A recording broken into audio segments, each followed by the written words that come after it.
బుజ్జి రాయి పట్టుకొని మైత్రిని కొట్టడానికి వెళ్తూ ఉంటాడు. ఇంతలో అక్కడ ఉన్న మైత్రి మాత్రం చాలా భయపడిపోతూ ఉంటుంది. అది చూసిన కేశవ అయితే, "బుజ్జి ఆగరా నువ్వు అలా చేయడానికి వీలు లేదు. మనకు బుద్ధి, సంస్కారం అటువంటివి ఉన్నాయి. అలా ఎప్పటికీ చేయకూడదు" అని చెప్పేసైతే అంటూ ఉంటాడు. ఆ మాటలు వినగానే అక్కడ ఉన్న బుజ్జి ఆగిపోతూ ఉంటాడు. అది చూసిన మైత్రి అయితే హమ్మయ్య! అని చెప్పేసైతే అనుకుంటూ ఉంటుంది. ఇంతలో అక్కడ ఉన్న కేశవ, "నా కుటుంబం మీద బురద జల్లాలని చూడకు మైత్రి. నేను ఎలా ఉన్నానో, నేను ఎలాంటి తప్పు చేయలేదని నాకు తెలుసు. నా మీద నింద పడింది. ఆ నిందనే తప్పించుకోవడానికి మళ్ళీ ఊర్లో అడుగుపెట్టాను. అంతే తప్ప నేను ఏమీ తప్పుడు పనులు చేయలేదు. ఎలాంటి తప్పులు చెయ్యను కూడాను" అని చెప్పేసైతే అంటూ ఉంటాడు. ఆ మాటలు వినగానే అక్కడ ఉన్న మైత్రి, ఊర్లో జనం మొత్తం కేశవాన్ని చూస్తూ ఉండిపోతారు. ఇంతలో అక్కడ ఉన్న కేశవ మాత్రం, "అవును, నేను ఎలాంటి తప్పు చేయలేదు. నా పచ్చని సంసారంలో ఒక చిన్న చిచ్చు రేగింది. దాన్ని తప్పించుకోవడానికే ఇప్పుడు ఈ ఊర్లో అడుగుపెట్టానే తప్ప నీ నిర్ణయాన్ని అధిగమించడానికి కాదు. అది గుర్తుపెట్టుకో.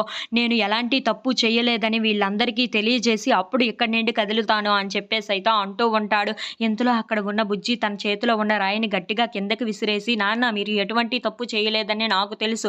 వీళ్ళందరికీ కూడా తొందరలోనే తెలిసేలా నేను చేస్తాను" అని చెప్పేసైతే అంటూ ఉంటాడు. ఆ మాటలు వినగానే అక్కడ ఉన్న కేశవ అయితే చాలా సంతోషిస్తూ ఉంటాడు. "నాన్న, పాపని ఇవ్వు" అని చెప్పేసైతే తన చేతుల్లో ఉన్న పాపని తీసుకొని, "పద నాన్న, వీళ్ళందరి దగ్గర మనం ఉండడం ఏంటి? మన ఇంటికి మనం వెళ్ళిపోదాం" అని చెప్పేసైతే బుజ్జి వాళ్ళ నాన్నని, పాపని తీసుకొని ఇంటికి వెళ్ళిపోతూ ఉంటాడు. అది చూసిన మైత్రి మాత్రం చాలా భయపడుతూ, చాలా కోపంగా అయితే కేశవాని, బుజ్జిని చూస్తూ ఉండిపోతుంది. If you like this video, please like